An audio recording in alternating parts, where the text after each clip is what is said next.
इस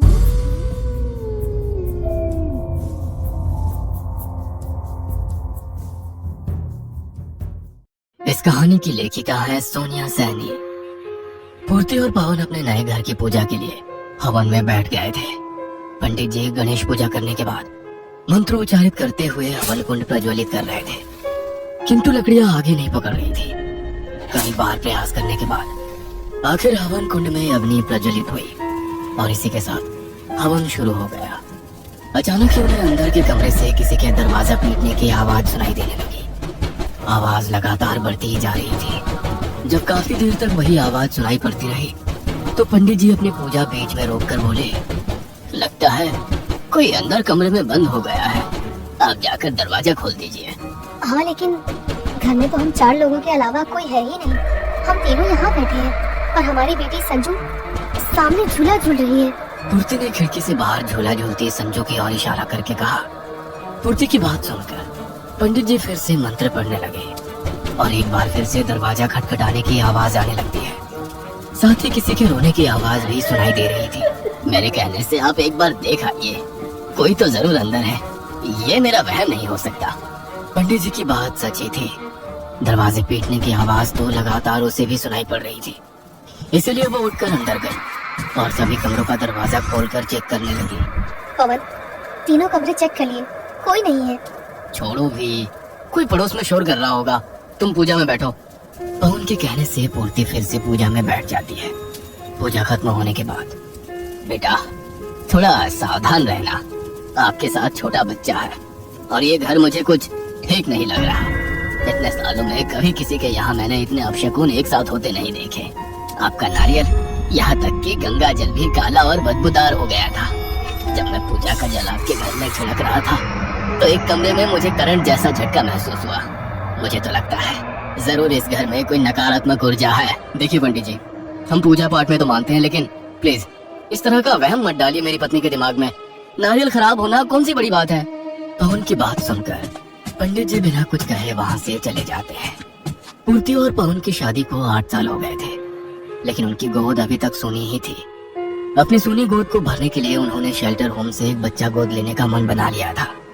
पूर्ति और पवन जब शेल्टर होम पहुँचे तो वहाँ की मैनेजर ने उन्हें बारी बारी से सभी बच्चों से मिलवा दिया। मैडम, बाकी के सभी बच्चे तो खेल कूद रहे हैं, लेकिन ये बच्ची इतनी गुमसुम क्यों है? उसने अपने माँ बाप को अपनी आंखों के सामने मरते हुए देखा है। जब से यहाँ आई है ऐसी ही है, शायद ये ट्रॉमा में है। पवन, देखो ना, इस नन्ही सी बच्ची ने छोटी सी उम्र में कितना बड़ा दुख सहा है। हम इसे ले चलते हैं, हमारे साथ रहेगी तो शायद नॉर्मल हो जाएगी। पूर्ति और पवन उस छोटी बच्ची संजू को अडॉप्ट कर लेते हैं। संजू को घर आए अभी 2 दिन ही हुए थे कि पवन का ट्रांसफर एक नए शहर में हो गया। नए शहर में आकर पवन ने एक मकान किराए पर ले लिया था। पवन, नया मकान है और हमारी बेटी भी अभी अभी घर आई है। क्यों ना इस मौके पर हम एक पूजा रखवा लें? घर की शुद्धि भी हो जाएगी और संजू को भगवान का आशीर्वाद भी मिल जाएगा। पूर्ति ने घर में पूजा रखवा तो ली थी, लेकिन पूजा वाले दिन से ही घर में कुछ न कुछ अजीब हो रहा था। संजू भी अभी तक किसी से सहज नहीं हुई थी। वो पूरा दिन ना तो हंसती ना बातें करती, बस बाहर गार्डन में झूले पर झूलती रहती। पवन, हम संजू को संभाल तो पाएंगे ना? वो तो बिल्कुल बात ही नहीं करती है, कुछ भी कहो तो बस घूरती रहती है। उसे कुछ नए कपड़े, खिलौने, चॉकलेट वगैरह दिलाकर लाओ, धीरे धीरे वो सामान्य होने लगेगी। चिंता मत करो। अगले दिन, संजू बेटा, आपके लिए चॉकलेट केक बनाया है, आपको पसंद है ना? खून? क्या बोल रही हो? कहाँ है खून? पूर्ति घबरा कर केक की तरफ देखती है। केक के ऊपर चॉकलेट की जगह खून की परत जमी थी। केक पर बहते खून को देखकर पूर्ति वो केक उठाकर दूर फेंक देती है।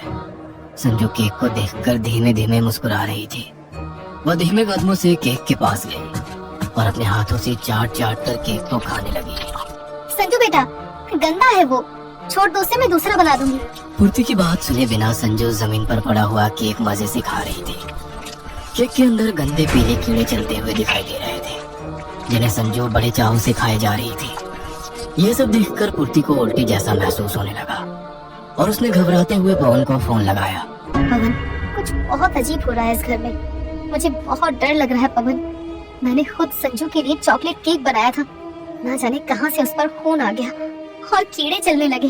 सबसे अजीब बात तो ये है, संजू मना करने पर भी उसे खाई जा रही है। अरे यार, इतनी छोटी सी बात पर तुम इतना हाइपर क्यों हो जाती हो? बच्ची है, उसे केक पसंद होगा इसलिए खा रही है, और जरूर कोई कीड़ा ओवन में रहा होगा, उसी का खून लग गया है। पवन की बात सुनकर पूर्ति थोड़ी शांत हो गई थी। रात के 9 बजे का समय था। पूर्ति संजू को उसके कमरे में छोड़कर खाना बना रही थी। तभी पूर्ति को गार्डन से झूले के हिलने की आवाज आने लगती है। संजू बेबी, इतनी रात को आप गार्डन में क्या कर रही हो? चलो अंदर आओ। पूर्ति ने खिड़की से देखा कि संजू झूले पर बैठी हुई कुछ खा रही है। पूर्ति संजू के पास पहुंचकर देखती है कि उसके हाथ में मांस का टुकड़ा है, जिसे वो चॉकलेट की तरह आराम से झूलते हुए खा रही थी। उसके मुंह, हाथ और कपड़ों पर खून लगा हुआ था। संजू, ये क्या खा रही हो? छी, ये कहाँ से मिला तुम्हें? पूर्ति के इतना कहते ही संजू ने उंगली से इशारा किया। संजू की बताई हुई दिशा में मुड़कर देखते ही पूर्ति के पैरों के नीचे से जमीन निकल गई थी। वहाँ पर एक छोटा सा पिल्ला खून से लथपथ पड़ा हुआ था, जिसके टुकड़े जमीन पर फैले हुए थे। ये देखकर पूर्ति की सांस उखड़ने लगी। उसने तेजी से संजू का हाथ पकड़ा और घसीटते हुए उसे घर के अंदर ले आई। संजू के कमरे में पहुंचने पर पूर्ति ने देखा कि संजू तो अपने कमरे में बैठी कलर कर रही है। एक पल को तो उसे अपनी आंखों पर यकीन नहीं हुआ। ऐसा कैसे हो सकता है? उसकी आंखों के सामने वो 2 संजू खड़ी थी। पूर्ति ने झटके से संजू का हाथ छोड़ा और अपने कदम पीछे हटाने लगी। इससे पहले कि वो कमरे से बाहर निकल पाती, कमरे का दरवाजा एक तेज आवाज के साथ बंद हो गया। दोनों संजू उसके ठीक सामने खड़ी हुई थी और गुस्से से उसे घूर रही थी। संजू बेटा, आप कहाँ आओ? संजू बेटा, मम्मा के पास आओ। संजू। पूर्ति संजू को पुकार रही होती है कि तभी बाहर से पवन की आवाज सुनाई देती है। पूर्ति, संजू, कहाँ हो दोनों? पूर्ति। पवन की आवाज आते ही संजू के कमरे का दरवाजा अपने आप खुल गया था। पूर्ति दौड़कर कमरे से बाहर निकलती है और पवन का हाथ पकड़कर जोर जोर से रोने लगती है। पूर्ति, होश में आओ, क्या हुआ? संजू कहाँ है? पूर्ति घबराते हुए उंगली से संजू के कमरे की ओर इशारा करती है। पवन अंदर जाकर देखता है कि संजू कमरे में ड्राइंग कर रही है। क्या हो गया है तुम्हें? वो तो आराम से ड्राइंग कर रही है। पूर्ति पवन को सारी बात बताती है, लेकिन पवन उसकी बात का विश्वास नहीं करता। ये सब उन पंडित जी का किया धरा है। उन्होंने ही तुम्हारे दिमाग में वहम डाल दिया है। और पूर्ति, वहम का कोई इलाज नहीं होता है। ये सब वहम नहीं है पवन, मैंने अपनी आंखों से देखा है।